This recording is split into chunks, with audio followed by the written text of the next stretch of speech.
Alright, ladies and gentlemen, it is 5 in the morning, and we're doing a dungeon guide after being in the dungeon for like 12 hours. Why am I doing this to myself? Great question. Anyway, moving on. So, let's get straight into the dungeon. For this particular guide, as always, I'm going to cover the actual encounters of the dungeon. We're not going to talk about the traversal sections, because I feel that is pretty straightforward. People want to explore that, they want to experience it for the first time. You know you have to go from point A to point B, so we're just not going to cover that portion. We're going straight into the encounters, the meat and potatoes of the dungeon. So the first encounter is going to be the riddle encounter. This is strictly a puzzle section encounter with some combat involved. There is no boss for this opening encounter, and the goal for this is going to be light reflecting lenses in each of the 4 rooms that are available to you. The overall objective of this encounter is going to be using rotation and placement to shine beams of light across the arena into certain places, with the objective of having the beam go into each individual room, which we'll get to in a second, and the beam hitting the wheel that is in that room corresponding with the correct symbol that you're going to be looking for. Now, for the initial room where you start in with the rally flag, there's 3 dials in the middle.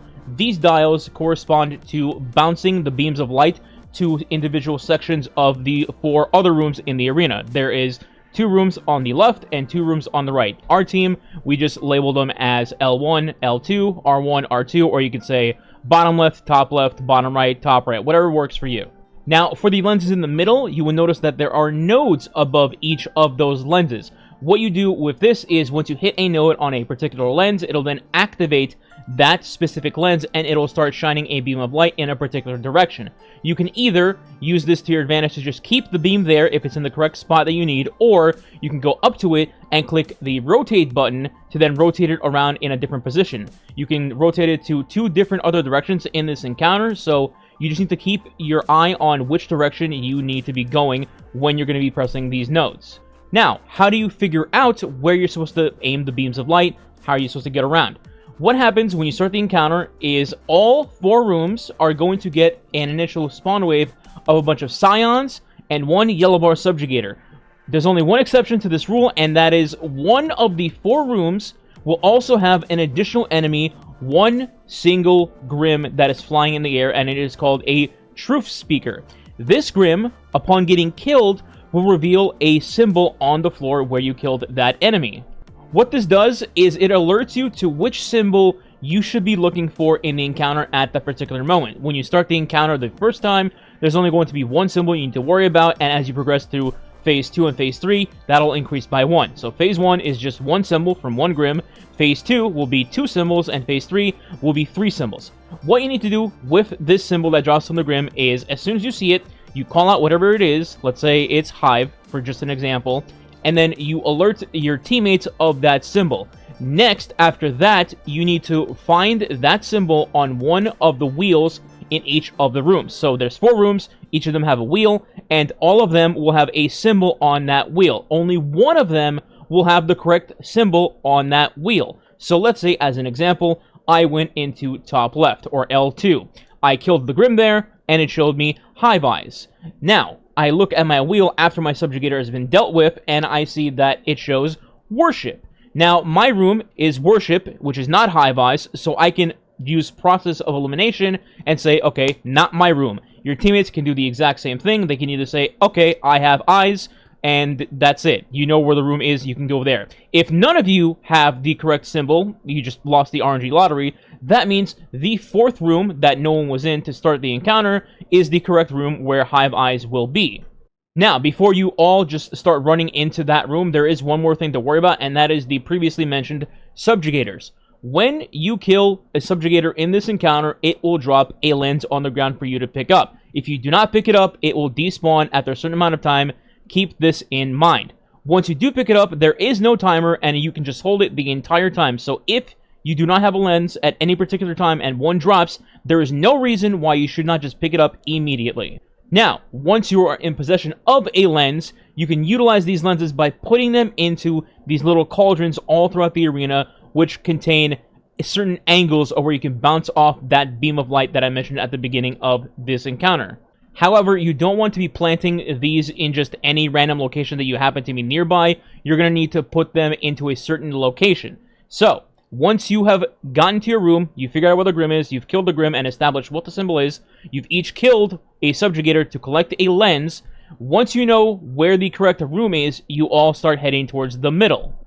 The ideal setup here, at least in my opinion, is you have one person designated to being the centerpiece, where they start setting up the lenses in the middle to start going towards the direction that you need them to go to set up the correct beam, while the other two players start heading towards the correct room that you already designated to start clearing out the ads in there, and also the additional subjugator that's going to be sitting there waiting for you.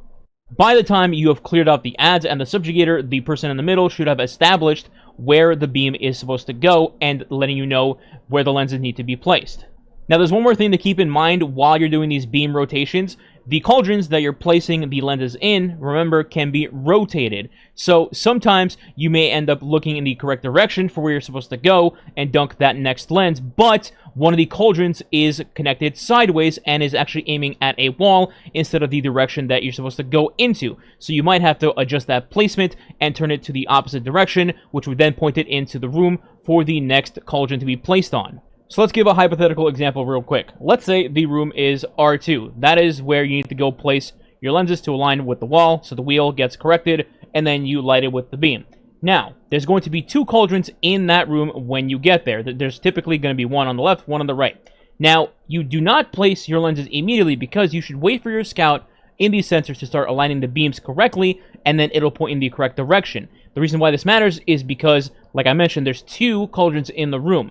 Depending on what the rotation is from the center, the beam might beam straight into that left cauldron, or it might beam straight into the right cauldron. And depending on which one it picks, that is where you're going to need to dunk your lens into and then potentially rotate that cauldron to point at the wheel to complete the room. So basically what I'm saying is, don't try to get ahead of yourself when you get into the room early and just start placing lenses everywhere. Make sure that the scout and you are communicating to which direction they're pointing their thing in. Then you'll see the beam of light come through the wall towards that particular lens. Then you dunk the lens into that, rotate it if you need to, and then finish off the room.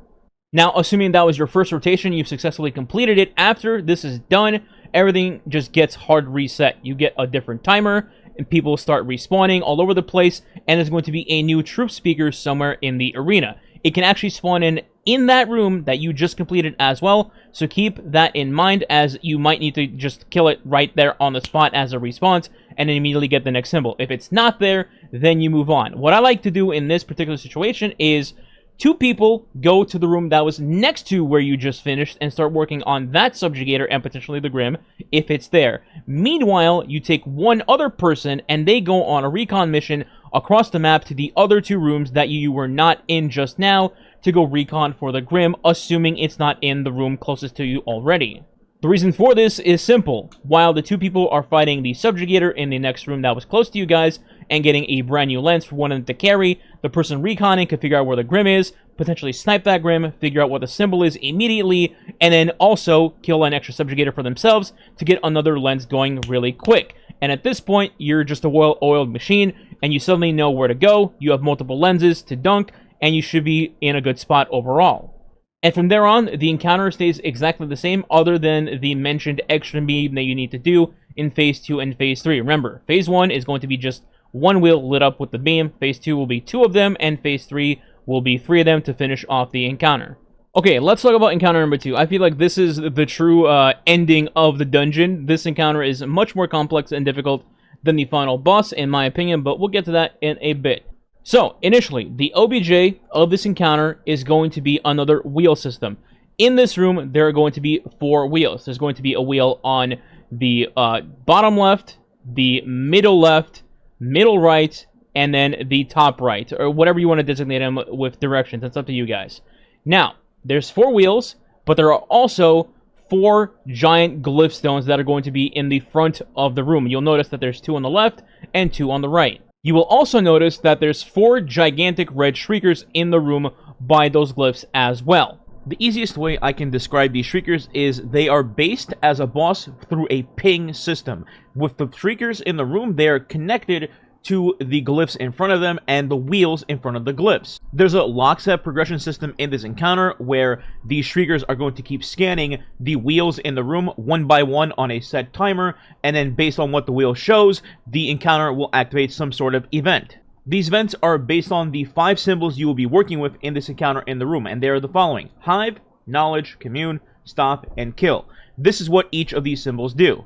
The Hive symbol is by far and away the worst symbol in this encounter, and you should avoid this at all costs, because if the Hive symbol gets red, it will summon 2 yellow bar ogres into the encounter, and they are very, very tanky and annoying, especially on contest, and they serve no other purpose other than to derail your success and potentially get your team killed. Next is Knowledge or Brain. This will summon a yellow bar Hive Knight and summon wizards in the arena for you to fight. Now, this is similar to Hive, except this you can actually take advantage of, because in this particular episode, there is a special mod in the artifacts where if you finish powerful combatants, aka any enemy above red bar, you will spawn special ammo onto the arena, which is really helpful in this encounter because you can summon a bunch of wizards, replenish your special ammo, and it also summons a yellow bar knight with the wizards, which you can then mark with Cenotaph and a Trace Rifle on a Warlock, or you can also use Aeons to finisher that knight to get heavy ammo out of that situation to replenish after a first phase of damage. However, I will say, if you're not comfortable with constant ad clear and you're struggling with that, you could also try to avoid Knowledge/Brain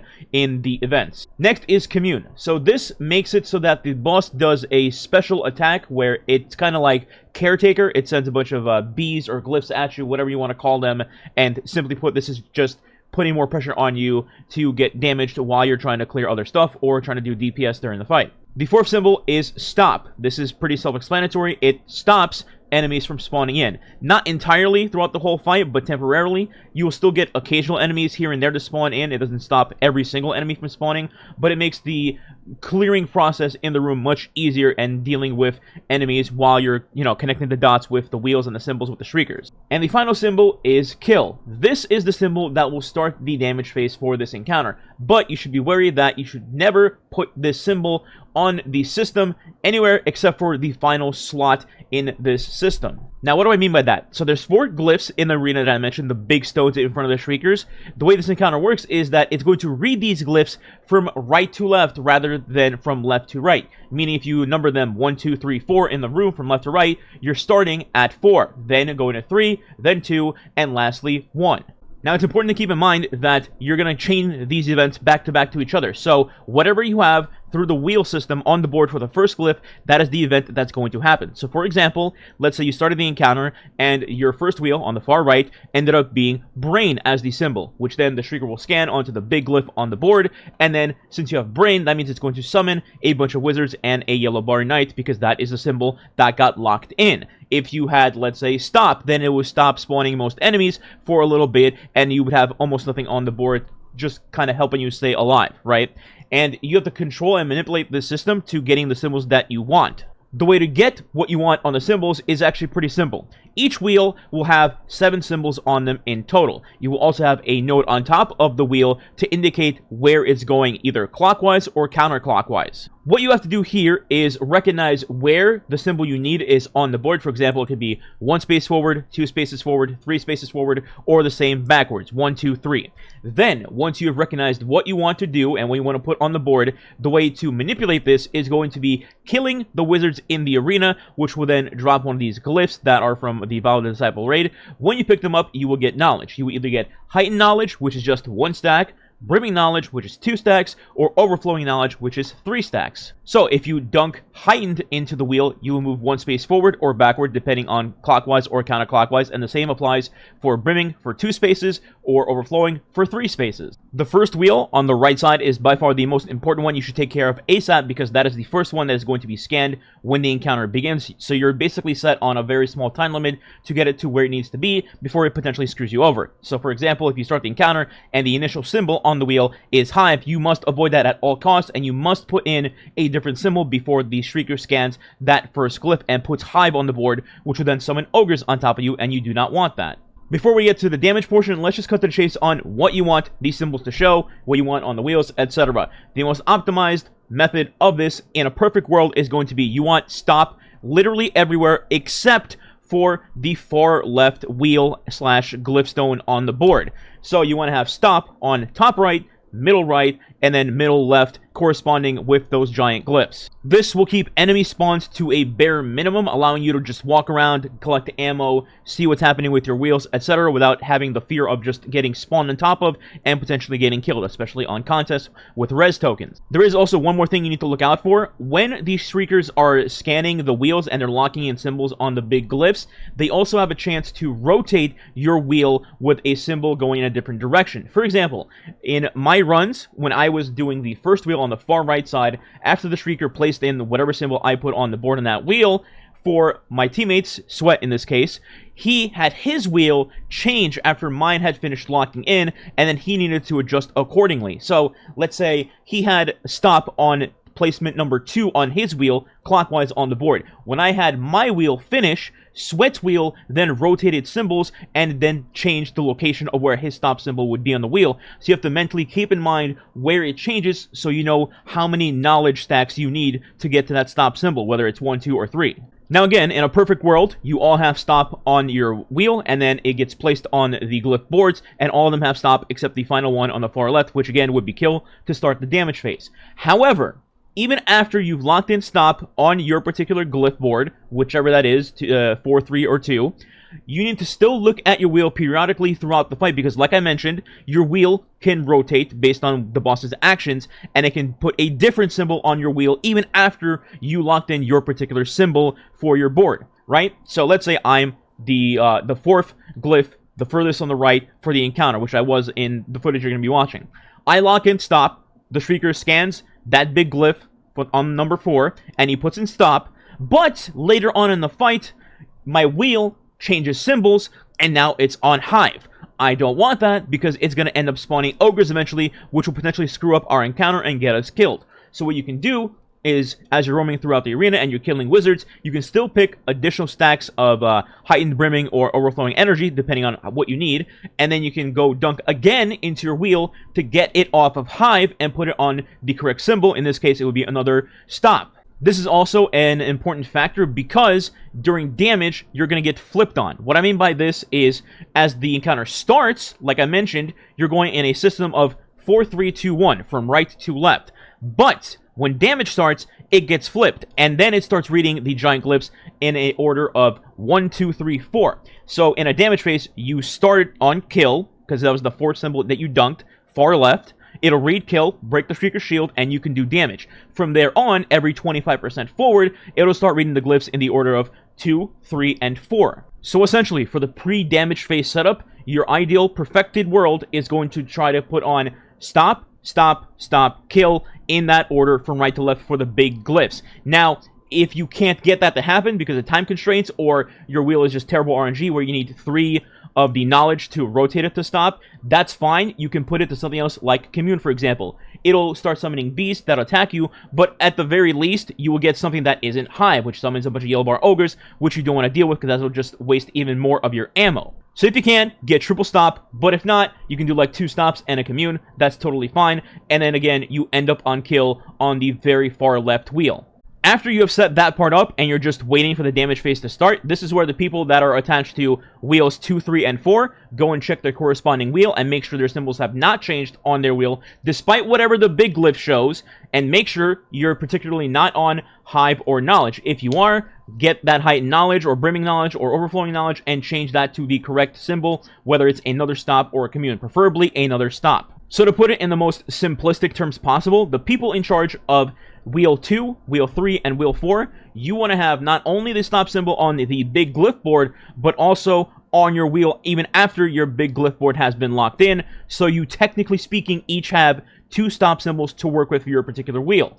Then, of course, the last wheel is going to be kill, which starts the damage phase. If done correctly, your order is going to be stop, stop, stop, kill for the first half of the boss fight, and when a damage starts, then it'll be kill, stop, stop, stop. that means that you will get the bare absolute minimum of enemies spawning in during damage, which will make your life so much easier because you're just going to be sitting there and shooting the boss most of the time without getting interrupted. Okay, so I think I covered everything in the OBJ. Feel free to let me know in the comments if I happen to miss something. I know it sounds super convoluted and complicated at first, but once you just start getting in there and messing around with the wheels and such, you start actually seeing how it works, then you can pick up on it pretty quickly. But if you have questions, again, feel free to ask in the comments. Now, for the actual damage portion of this boss fight, what weapons should you be using? So I saw a ton of weapons mentioned in the chats as we were running this encounter. A lot of people mentioned Thunderlord, Sleeper, Anarchy, Queensbreaker, Whisper for some reason, and there was others too.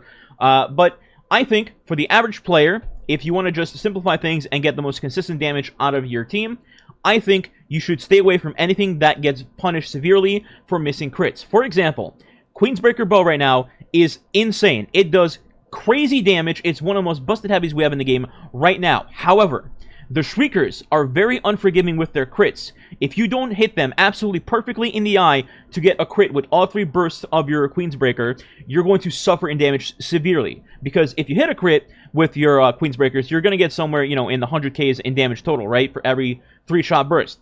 If you miss your crits, though, you're going to hit for like 17k damage, maybe a little higher depending on what buffs and debuffs you have, which obviously is a gigantic difference between hitting your crit and missing, right? So for that reason, I recommend people stick to either Sleeper Simulant, which is much more forgiving in this case, where if you hit your crit with Sleeper, you can get somewhere in like 120k damage per shot. If you miss your crit, you do less damage, but it's much more forgiving where you'll still get like 80, 90,000 damage, which is significantly easier on you as a DPS person than missing your crits and getting like 15k with Queensbreaker. Another option you have at your disposal here is Anarchy. Thanks to Anarchy not needing to hit crits to do damage and it's just tick-based, you can utilize Anarchy to your advantage to throw a Anarchy stick to each of the 4 Shriekers on the field when it's damaged and just get passive damage over time while swapping to something like a Sniper Rifle to do additional damage to one of the Shriekers. It's also helpful that the Shriekers are so close to each other that you can just throw Anarchy on each of them, and then if the targets are close enough where they landed, they will just kind of chain to each other, like Anarchy normally does when you hit an enemy with 2 of them, and that'll do more damage. The last thing to note here is that once you're done with damage, everything resets and you're going to get a new wave of enemies, and from here on, you need to utilize your teamwork together to clear out the ads in the middle in particular and the right side quickly, because as everything is restarting, the first wheel is already going. You need to get to that first wheel ASAP, check what it is, and get it to the correct symbol, especially if it starts on Hive and you need to get that off the board, and you need to quickly do that by killing the wizards, picking up the knowledge, and then going to the wheel and getting it to the correct spot it needs to be at. Once that's in, you know that the first wheel is safe, and you can start worrying about the other ones going forward, and you have much more time to spare for that. Once you defeat the boss, congratulations, you have beaten the dungeon. Well, not officially, exactly. You still have the final boss, but the final boss is much easier than the second encounter in Contest, in my opinion. This next little portion isn't really an encounter, but I'll briefly cover it for people that might be confused on how to get actually into the boss room. So you're going to arrive in a room where there's going to be a symbol system. There's going to be a worm symbol in the room, and there's going to be an entrance symbol in the room. And there also will be a wheel that shows these 2 symbols as well. The objective here is simple. You need to connect the dots and have the worm symbol line up with the worm wheel, and the same thing with the entrance symbol. So there's 2 directions you can go with here for each symbol, left and right. The correct directions for this is going to be the worm symbol, starting from where the node is, needs to be connecting to the right side, meaning that you're going counterclockwise from where the worm symbol starts. And for entrance, it's the opposite. You're going to be going clockwise from where the entrance symbol starts, and then leaning all the way up to the entrance wheel. Connect these both together this way, and you'll get the pyramid prompt at the bottom left of your screen, and the door will open to get into the boss room. And lastly, the final boss fight. So here, it's going to combine the knowledge that you obtained through the first 2 encounters, the lens system and the symbol system, and it's going to just put them into one. This boss fight is going to contain 14 different symbols from the Valve the Disciple raid. I'm going to put the symbols on the screen here in case you don't know which ones I am talking about, but these symbols are going to be the basis of how you need to get to the damage phase. You're not going to utilize all 14 in one particular phase, so don't worry about that, but you're going to need to know where each of these symbols are, because it's going to be important in playing a part on how to you break the boss's shield for the damage phase. So looking at the chart real quick again, you can see that there's a left room, a right room, a middle room, and then a bottom middle room. The left room has 5 symbols, bottom middle has 2, main middle has 3, and then the right side has 4. Now, there's a wheel in the center of the room where you spawn in with a rally flag, and the bosses buy it. That wheel is going to be the catalyst of how you operate what you need to turn off and on in this boss fight. But before that, we need to actually activate that middle wheel in the room. So how do you do that? Well, in this boss fight, the left and the right rooms are similar to how the first encounter was. One of these rooms will contain a flying Grim in them, the Truth Speaker.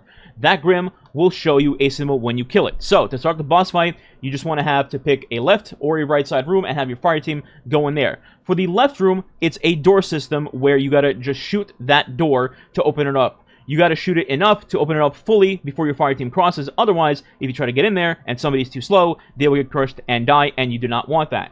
The right side room has a ledge system where there's just a little crack in the wall where you jump on top of a pillar, and then the pillar kind of descends downward, and you can then crouch into the hole, get into the right room, and continue the boss fight. So the first thing you need to do is establish which room has the Grim in it. I recommend just going in each room as a full fire team and not splitting up. I would start from the left-hand side and go into that room where you got to shoot the door to get in. Go in there, kill the subjugator that's in there. There's a subjugator in each room, by the way, for the left and right side.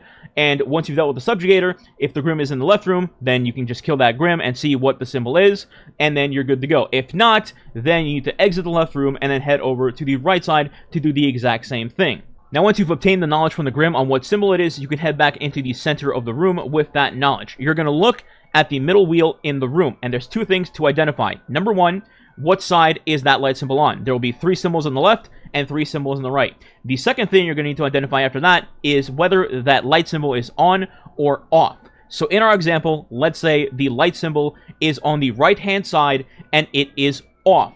That means that side of the wheel needs to be fully off. Nothing can glow on that side of the wheel. And then the opposite side, the left side of the wheel, need to be all glowing. Now, you might get a rotation where the light symbol is off, but there's a symbol on that side that is on.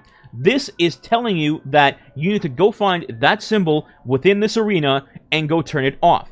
And vice versa. If the left-hand side, the side that needs to have everything glowing, has something off, you need to go turn on that symbol. So let's pull out our chart again with all the symbols on the screen, and I'm going to make an example for you guys with this. So, the right-hand side had the light symbol, and it was off. On that right-hand side, there was 2 additional symbols accompanying it. Let's say they were Guardian and Darkness. Darkness was off. Guardian was on, which means it was lit up. In this example, that means that you must go turn off Guardian in the left-hand side of the arena. Once you do, the entire right side of the wheel will then be off. In this example, it will be Light, Darkness, and Guardian will be all off. Now, we've established what you need to complete the right-hand side, but we haven't established what you need to do for the left-hand side. So let's say, again, hypothetical example, the left-hand side was showing me Stop, Traveler, and Pyramid. Traveler and Stop were already lit up. Pyramid was not. That means when I'm going to be going into the left-hand side of the arena to turn off Guardian, I'm also going to turn on Pyramid. And if I do that successfully, the wheel in the middle of the room will have 3 glowing on the left side and 3 not glowing on the right side. That means you have set up the damage phase correctly. So now we've established how the symbols work, but how do you actually rotate them to match perfectly? So when you're going into these rooms, you're going to notice that the rotator lenses are covered up by these strand lines and nodes where you just can't rotate the symbol. So to activate them, you need to find a stasis scion somewhere in the arena. Each of these rooms have them, so don't worry about it. When you kill them, you will have an empowerment buff at the top of your screen for a short time. When you get this buff, you are able to shoot these strand lines and pop the nodes, and when you do, you will have some threadlings spawn in after that. Make sure you shoot those threadlings, otherwise you potentially could die. They hurt a lot on contest. Once you get rid of all 3 lines on that lens, it'll open up and then become active, and then you can rotate it. And once you do, you can align it with whatever symbol you need to turn on or off. Now, there's one important thing to keep in mind in this explanation. When you are rotating lenses, you need to turn something off or on, yes, but you should also make sure you're not turning something on by accident. For example, I told you guys earlier that we needed to turn off Guardian. So when we're going into the left-hand side room, and I've dealt with the thread links, and I'm trying to turn off Guardian, I need to make sure that I'm not accidentally turning on Hive Eyes because they're right next to each other. So make sure you're rotating that lens to the point where it turned off Guardian, but it's also pointing to a wall or a window and not actually connecting to a symbol wheel. And that goes for every other symbol in the arena. While you're trying to look for something that you need to turn off or on, you also need to be mindful of not accidentally flipping the switch on a different symbol that's not part of the equation that you got from that center wheel. If done correctly, you can head back into the center of the arena, and this is where you prep for the damage phase. One person can go up to that center wheel and then press the activate button, which will initiate the damage phase. The other two people can sit at the back of the arena and get ready to actually damage. What's going to happen here is after the activation button is hit, the giant worm that's in the sky of the middle room will start to activate and burn off the shield of the Scion final boss. Now, if you got all your symbols correct, it'll burn off the entire shield and damage phase will start. If you happen to mess something up, it might only break half the shield, and then you're going to need to just reset and do the correct thing all over again. Now, as for the final boss damage phase, I'm sure on normal you can use any weapon you want, really, but on contest, if you're doing this on contest, the most easiest, simplistic setup here is just going to be Divinity and 2 Linears. Preferably, those 2 Linears would be Queensbreaker because it's just nuts this season, especially with the Catalyst that gives you rewind rounds. But if you don't have Queensbreaker, you can just use a different Linear instead. It's not that big of a deal. Now, for positioning, I'm sure there's multiple ways to do this, but for our team, the way we did it was simply go to the bottom left corner, which you'll see I pop Wall of Radiance, and then stand behind this little circular object. The reason for this is you can just damage the boss from here, normally, as you will, but when the boss will do his strand attack, where he just tries to pull you forward, you can hide behind this circular object for a second as sort of a head glitch, and then cancel that out to not get pulled forward and continue damage. Otherwise, if he catches you, he's going to send you across the room, which is going to screw you over. And from this location, when the damage phase is ending, the room will start burning again. What you need to do is just simply huddle on the left-hand side of the wall where the burn can't catch you, and then wait till it's over, and then you're done with phase 1. From here, you just rinse repeat the process until the boss is defeated. Besides what I already previously mentioned, my main takeaway from this fight is that you just need to be careful with your life. Try to bring any healing that you can into this boss fight, whether you're on Warlock with healing nades, or you maybe want to have something like Heal Clip on a sidearm, what have you. That will help you greatly in this fight. And the other thing is, you need to bring a weapon to deal with the subjugators that are going to periodically show up, depending on how many phases you do. I personally wouldn't want to waste heavy on them, so I would bring something like, let's say, a fusion rifle, or maybe a sniper to go kill the subjugators. That way, you deal with them with your energy, and then your heavy is all for the boss. Now, speaking of heavy, the other thing that you should keep in mind is when you're dealing with the subjugators or yellow bar sword Hive Knights in the middle room, you should try to utilize a Warlock's Cenotap to make heavy ammo for you, or another character with Aeon, same thing applies.